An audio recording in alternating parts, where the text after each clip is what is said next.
your lineup today. Charlie Neal opens up at shortstop and Jim Gilliam at second base. Duke Snyder batting third in center field. Pee Wee Reese will be at third base.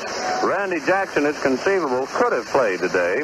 However, he twisted his knee slightly yesterday, and they're always afraid that he might seriously injure it, so they'll give him a day off. However, he could appear as a pinch hitter. Joining us from his home in Athens, Georgia, is Randy Jackson, better known as Handsome Ransom. He is best known for replacing none other than Jackie Robinson at third base back in 1956 and was the last Brooklyn Dodger to hit a home run. He just wrote about his amazing life with our friend Galen White in the new book, Handsome Ransom Jackson, Accidental Big Leaguer. Great to have you with us, Ransom. And I'm sure everybody's first question is about your nickname. How did that come about? As far as we can track it down, of course, back in our day, everybody had to have a nickname. You had to be Shorty or whatever. And I think it was a TV announcer, Jack Brickhouse. I don't know if you ever heard of Jack Brickhouse, but he was one of the famous. Oh, yeah. He came up with that name, and just all of a sudden it appeared probably in my first year. So what do? You don't go up to a guy and say, don't ever say that again, particularly when you talk to a guy like Jack Brickhouse. I said, just so what? So it just carried along, and I've had it for quite a long time. It's better than some other ones. Yeah, that's fantastic. Well, before we get to your days with the Dodgers, you've lived this life that I think makes Forrest Gump jealous. You cross paths with everybody from Ty Cobb and Ed Sullivan to Mickey Mantle and Dwight Eisenhower. I want to start from the beginning. You grew up in Little Rock, Arkansas. I myself spent a couple of years there. Your dad was friends with Yankees Hall of Famer Bill Dickey. Tell us what happened the night Dickey came to your house for dinner. Frankly, I never heard of Bill Dickey. My dad told me about him. I didn't know back when I was growing up, I couldn't tell you the name of any baseball player because I didn't follow it. And he came over for dinner, and he brought me a deer's head. He was quite a hunter. And then he bought me a ball signed by all the 1939 Yankees. And I said, thank you, Mr. Dickey, appreciate that. And the next day I was out playing catch with it. I don't know what it'd be worth today, but and I don't remember who was on there, but I guess I could research it and find out there were some pretty good names on there. If I remember correctly, in the book, one of the names was a guy named Joe DiMaggio. Yeah, I remember him. But what did I know back then? Yeah. Well, you didn't play high school baseball or football, but you ended up playing in the major leagues, and also you end up playing in back-to-back Cotton Bowls, one season at the University of Texas, the other at TCU. How did you end up playing football at TCU with no high school football experience? Well, I was in the Navy program. They were training us to be officers and gentlemen, and they were paying us $50 a month, and we wore bell-bottoms. If you flunk one course, and they gave you all the hard courses, including how to blow up a battleship for 50 miles away. And I was just standing out there one day about 4 o'clock in the afternoon. We were through school, and Coach Dutch Meyer walks up to me. Of course, I didn't even know who he was, but he says, "Son, we need some bodies." And I said, "Coach, I've never played it. We didn't have high school football." And he said, "Well, I don't care. I respect that, but we just need some people out there. We don't have very many." And so I said, "Well, okay." So I went out there. First day, he hadn't gave me a uniform and said, "What?" And this was incidentally leather helmets. And he said, "What did you play in high school?" I said, "I didn't play." And he said, "Well, I'll make you a lineman." And I said, "Well, what do I know? 6'1", 165 pounds. That's about the size of a lineman." I went over there, and these guys were hitting heads. And I looked over there at the backfield guys, and they were throwing the ball around. So I walked over to Coach Byron. I said, "Coach, I'm not a lineman. I'm a backfield guy." So he made me a halfback, second-string punter, and we had about 15 guys who played, and we won the Southwest Conference. That's amazing. Just 15 guys. How did was that normal back in that time, or was that pretty unique? No. We just see the TCU only had about 1,600 students, and then we had 700 Navy guys, and that was it. So where do you get the bodies there?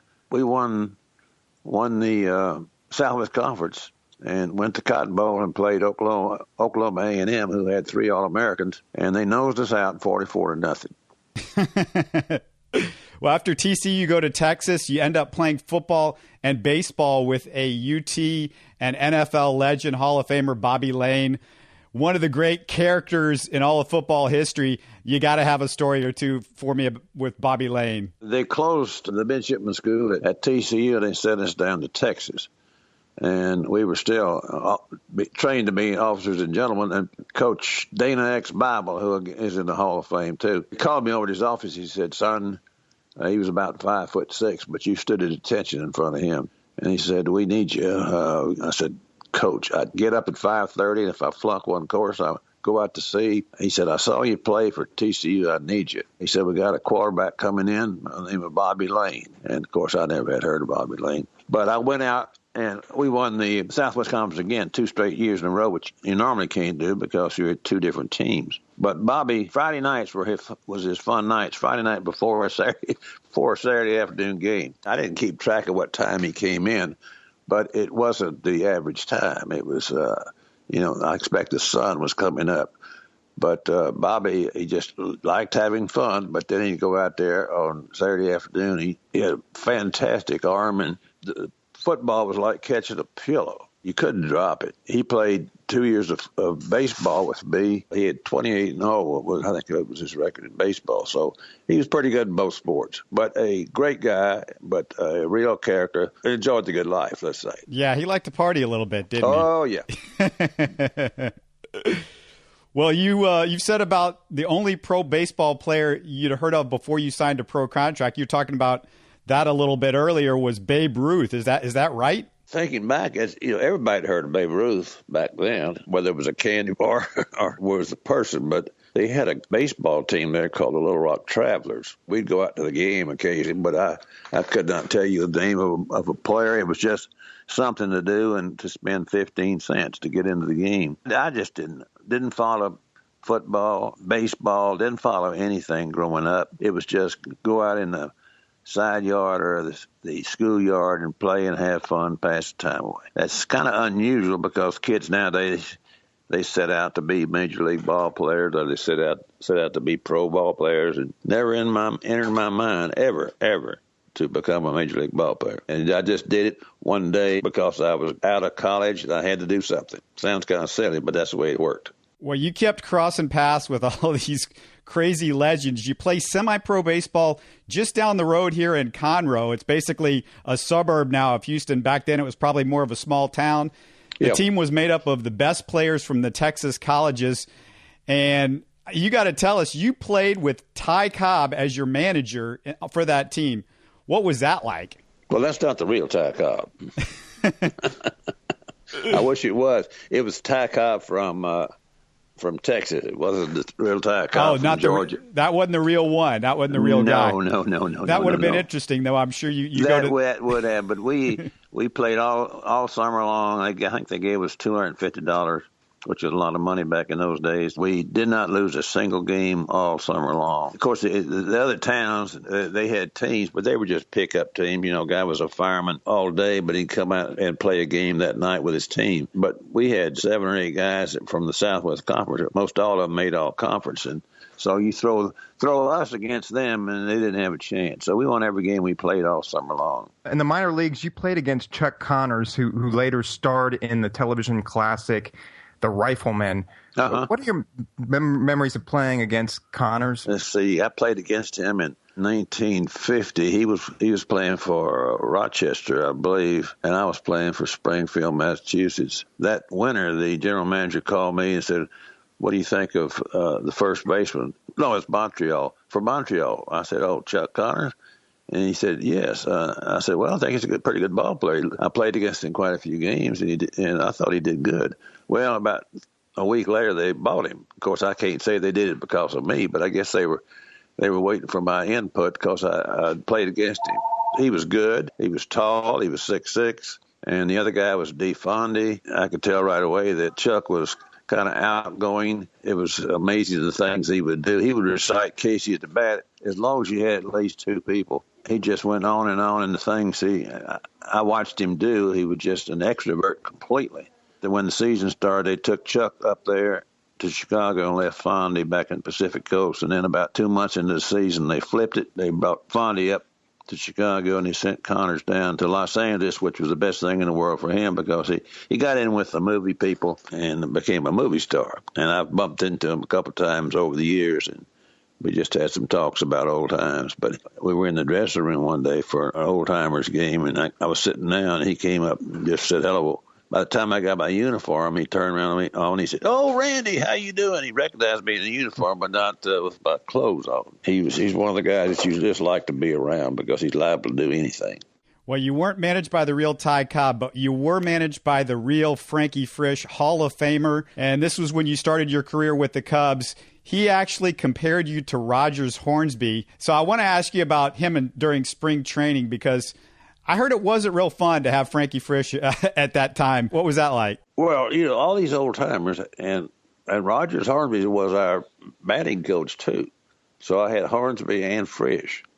And, again, I had not heard of these guys. I was just a dub-dub because I never followed the old-time baseball. But Frisch was the old-time manager who expected everybody to do exactly the right thing.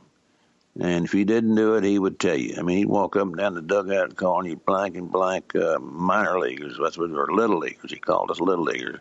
And here we were supposed to be major league ball players, but he called us little leaguers. I ran from first to third one day, and he just jumped out on me and said, "You ran like a turtle." A couple of minutes later, I ran from first to third again. He was coaching third, and I got up and I looked at him. I said, "Frankie," I said, "that was the fastest damn turtle you ever saw." And he laughed and patted me on the back. But he was a hard guy to get to know. And Roger Hornsby never said doodly squat to me the whole year. If he didn't say anything to me, I figured I must be pretty good because he was supposed to be the hitting coach. Do you remember there was a story I thought about having to chase wild boars or wild hogs or something like that?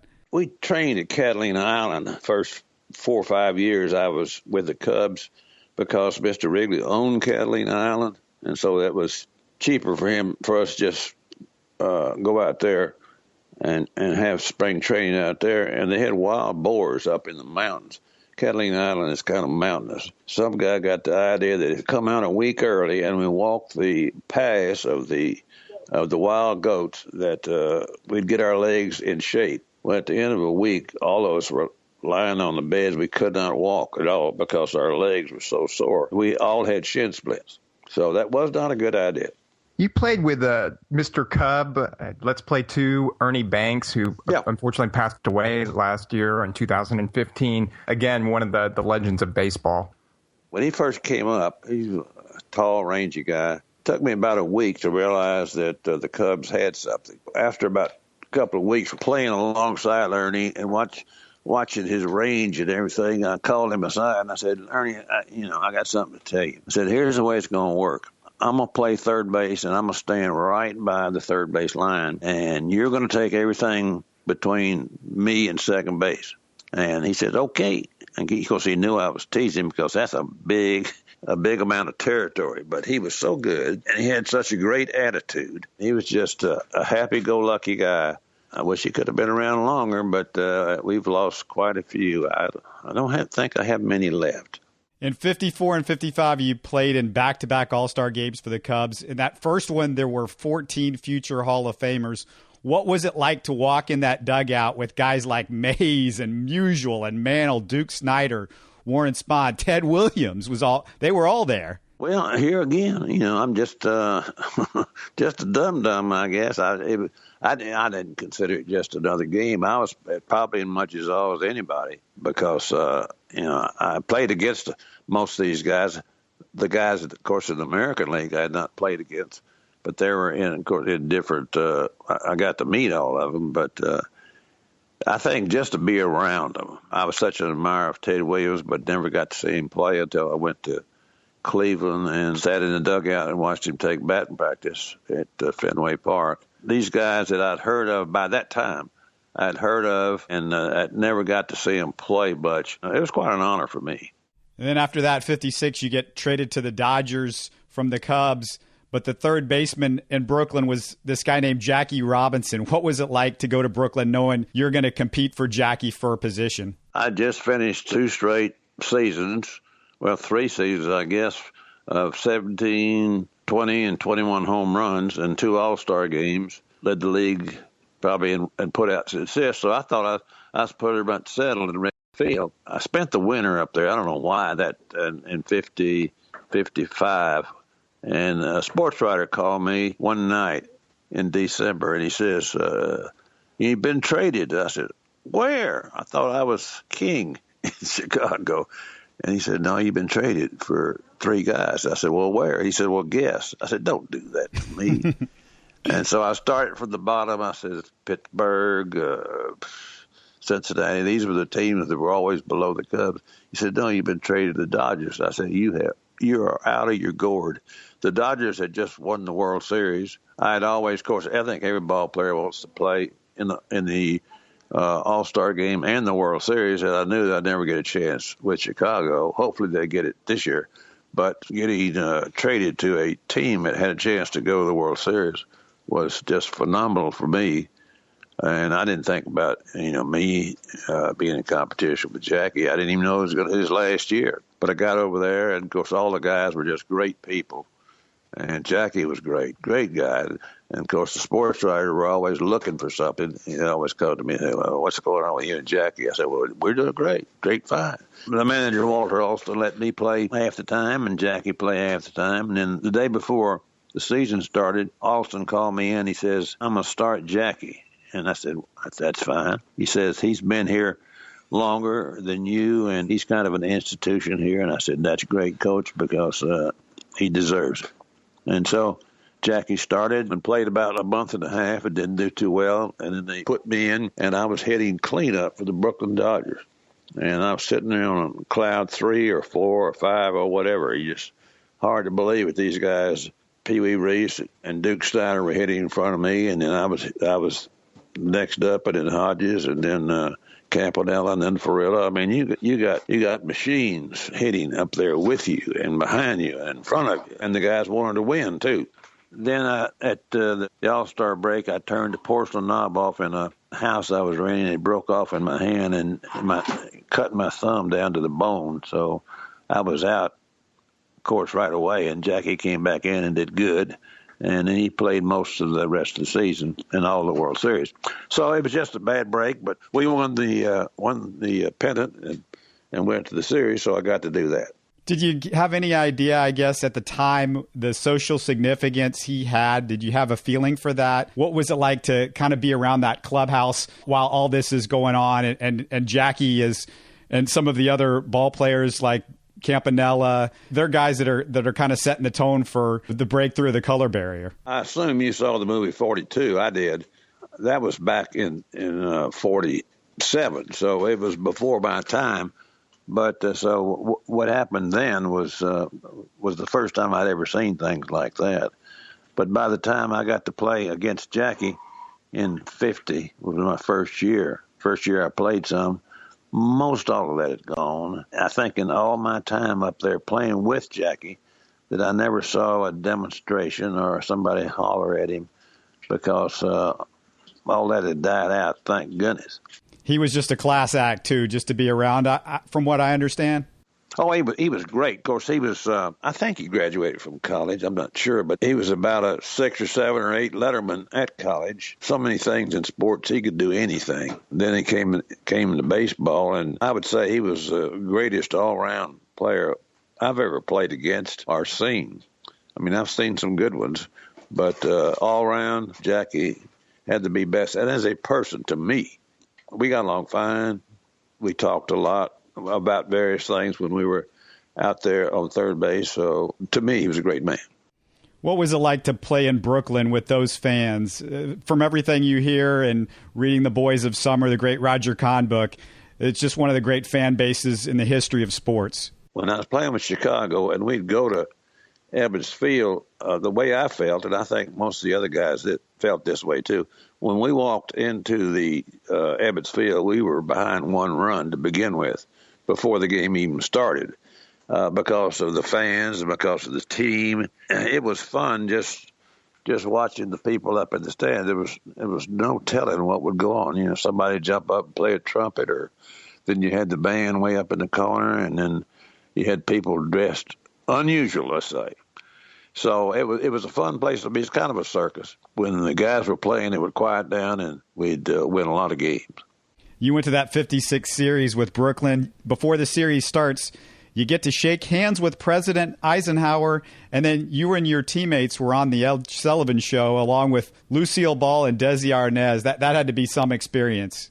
There's not many people running around Athens, Georgia, who shook hands with with either one of those. Somebody happened to take a picture of us lined up in front of the dugout, shaking hands with President Eisenhower. Broadcast down, they just finished shaking hands, and I was extending my hand, and somebody took a picture and sent it to me. I sent it to the president, and I got a letter back with a nice note from his secretary, and he signed the picture, and I have that framed, and I will treasure that forever. You were on the Brooklyn Bitch the day that Don Larsen threw the perfect game in the 56 World Series, and you even describe in the book just how unusual that was with all the great pitchers in the series that Don Larsen would even throw the perfect game. But with 2 outs in the ninth, your manager was either going to pinch hit with you or Del Mitchell. Can you pick up the story from there? Don Larsen was not a great pitcher. I mean, he's a good pitcher, but we could not believe that this was going on. And you realize this about the sixth inning. He had a perfect game, and you just shake it off because you know that he's not going to. Somebody's going to get a hit, a blue pit or something. But then you got to get into the ninth, and you get sweaty, not because of the perfect game, but I think primarily because you're going to lose a game in the World Series. It's just one of those days, and it was just his day. I figured that I would not be probably not be the pinch hitter because Dale Mitchell was a left-hander. But you never know. Sometimes managers change it around. I had a bat in my hand, but I never did get to swing it. Of course, if I had gotten up there, that would just ruin the World Series, ruin the perfect game. That would have been a shame. You would have messed the whole thing up. Mitchell. Yeah, I would have. Mitchell struck out 119 times in 4,358 plate appearances, which is unbelievable. So he was the hardest guy to strike out. And then Larsen strikes him out to end the game. Yeah. It just happened. But I was there. I can say that. Larsen is ready. Gets the sign. 2 strikes, ball 1. Here comes the pitch. Strike 3. A no-hitter. A perfect game for Don Larsen. Yogi Berra runs out there. He leaps on Larsen, and he's swarmed by his teammates. Listen to this crowd roar. Also, Yogi was catching that game, and every baseball fan remembers Yogi jumping into Larsen's arms after the last pitch. Yeah. Tell the story about Yogi and the butterfly. You tell that one in the book. Oh, yeah. We were playing an exhibition game in Phoenix. I was the next hitter, whoever it was.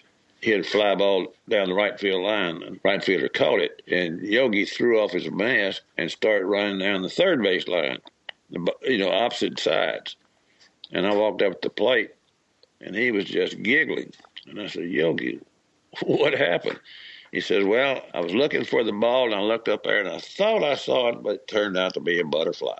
So he was chasing a butterfly down third baseline where the ball was going out in right field. And that's a story between me and Yogi.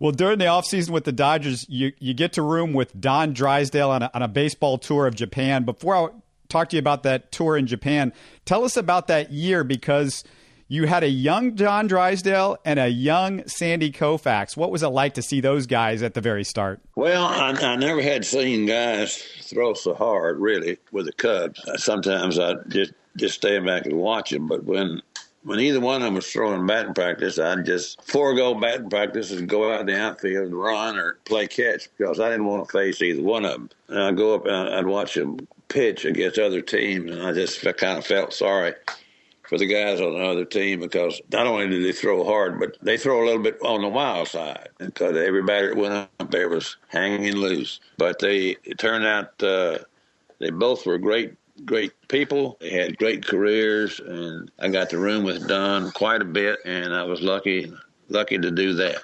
I want to go back to that Japan tour now, and you had this unforgettable conversation with a bellman and a receptionist at your hotel, which was in Hiroshima. This was 11 years after America dropped the nuclear bomb on Hiroshima. This is one of the great stories I've ever heard. Can you tell that one? Sure. We played the candy company in the United States Department of something put together a trip for the Yankees to go over and play 20 games with the Japanese, kind of a goodwill thing, and it was great going over there. Of course, Japan's made up of 4 islands, and we would go from city to city, and we'd have confetti all over the place. And, of course, the ballparks were completely full. We just had so much fun, and we came in one night to Hiroshima. The manager, Walter Austin, told us all before we landed, said, they still have some pretty mad people, some upset people in Hiroshima. So if you're going to go out, go out in 2s or 3s. Don't just wander around by yourself. Don and I, of course, we were roommates. We didn't have anything to do. They didn't have any TV or anything, so we just sitting down in the lobby just for something to do, and they had a bellhop and a girl behind the desk. I thought, well, I've just got to find an answer. So I walked over, and both of them were together standing there, and I said, can I ask you all a question? They said, sure. They spoke good English. And I said, where were you? They looked like they were about in their early 20s. I said, where were you when the bomb fell about 11 years ago? And they said, well, the Americans flew over a couple of weeks before they dropped the bomb and dropped leaflets and said something terrible was going to happen to go up into the mountains. We went up into the mountains, and we were saved along with many, many thousands of people who did the same thing. And I said, well, I did not know that. I swore to myself right there that every speech I would make for the rest of my life, I would tell that story because I think it deserves to be in the history books. It's not in there. I had 2 history teachers in the last few years that came over to the house. I told them that story. They said, well, we tell the story. Well, we tell that story. And then I was making a speech at Augusta, and they had about 25 old servicemen there. And after I made the speech and told the story, this guy who must have been in his 80s came up to me. He was about 5'6". He said, he had tears in his eyes. And he said, thank you so much for telling that story. He said, I was one of the gunners on that plane that dropped those leaflets. And he says, I don't hear that story very often. I said, well, I promise you this, that wherever I go and wherever I talk, I will tell that story. And I have. So glad you did, because that's fantastic to hear. You hit the last Brooklyn Dodger home run late in the 57 season. You were there for the last game at Ebbets Field. What was that like? In the book, you talk about Gladys Gooding, who played the Hammond organ for many years at the ballpark. She wasn't... Wasn't happy. She was not happy. Well, the last home run for the Brooklyn Dodgers I hit in Philadelphia, and I did not know.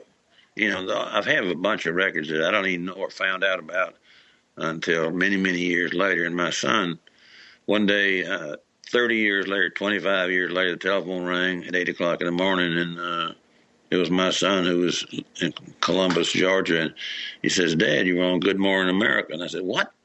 He said, yeah, you were on Good Morning America. They asked a question for the people. Then they asked who was the last Brooklyn Dodger to hit a home run. And then they went to a commercial, and they came back and said Ransom Jackson. I said, I did not know that.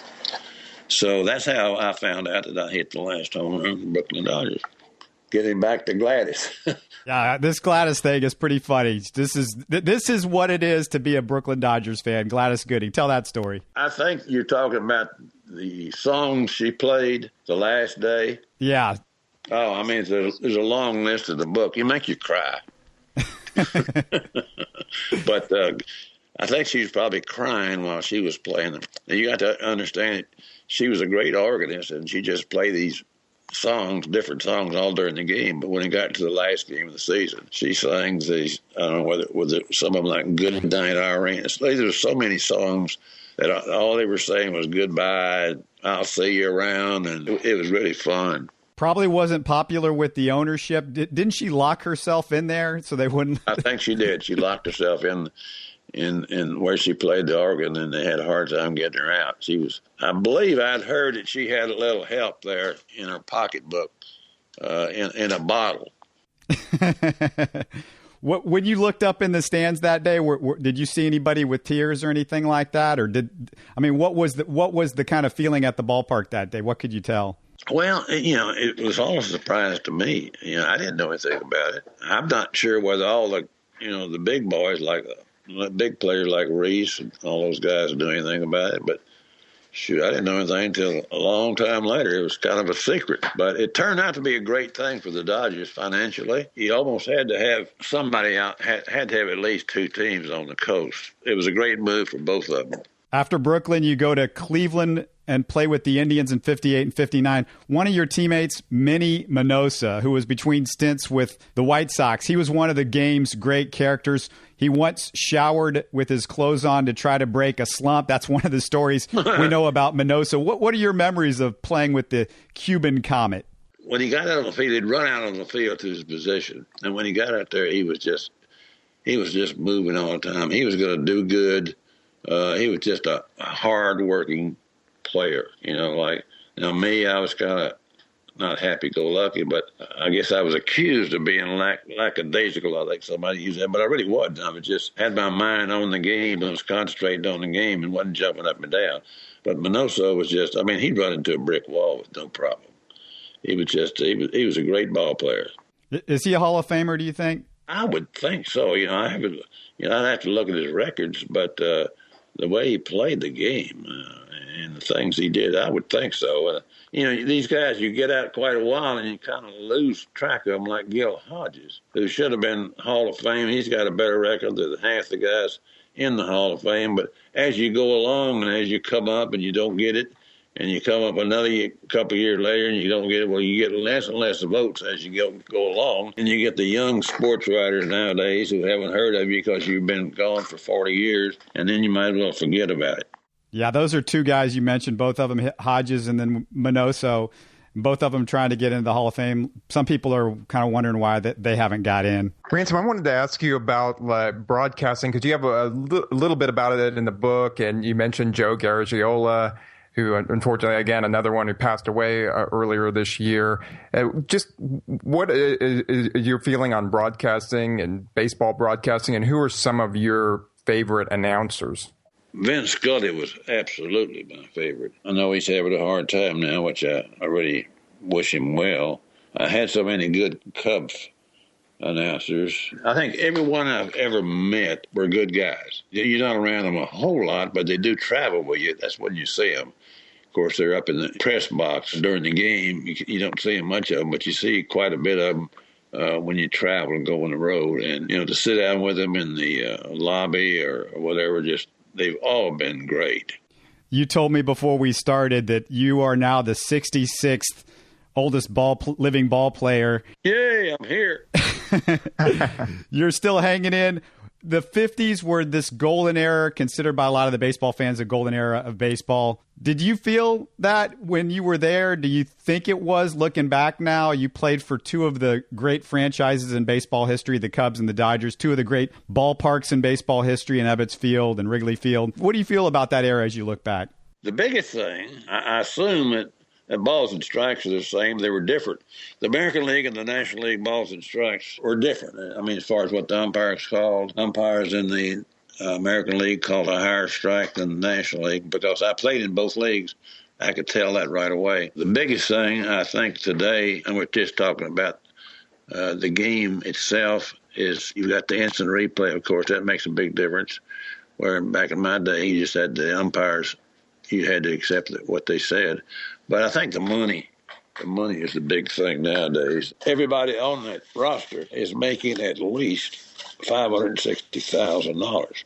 And I don't care whether you go down and play for a little team down in South Georgia. If you were on the Major League roster, you're making at least that. In my day, you want to guess? I'd say a few thousand. 21. No, it was 6. It was 6, huh? $6,000 compared to $560 today.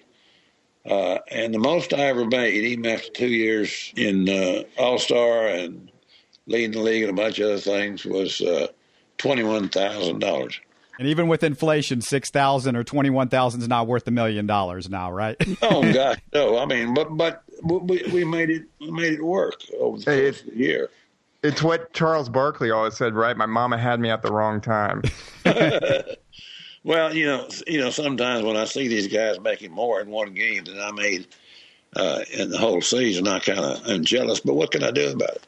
Well, the book is called Handsome Ransom Jackson, Accidental Big Leaguer, written by Galen White. Pleasure to talk to you about all of this, and I'm a big fan. A hero for me is Jackie Robinson, so it's great to always talk to somebody that knew him and all these incredible figures that we know in baseball history, the Ernie Bankses and Minnie Minosos and Pee Wee Reeses and guys like that. So much fun to talk to you. Thanks for joining us. Thank you. Well, it's just a fun book. It's not going to put you to sleep. It's a beach book. But about 90% of these guys are no longer around, and I wanted to keep these stories alive. And Galen helped me do it. He's a great writer. He just took all out my scribbling and turned it into a really good book. So I appreciate you calling me about this. I surely enjoyed talking to you about it. Thanks again. And one more time, you can check that book out on Amazon.com. It's by Galen White. We'll have a link on our website, HoustonSportsTalk.net, where you can find the book, and we'll link up to it there. You're listening to Houston Sports Talk.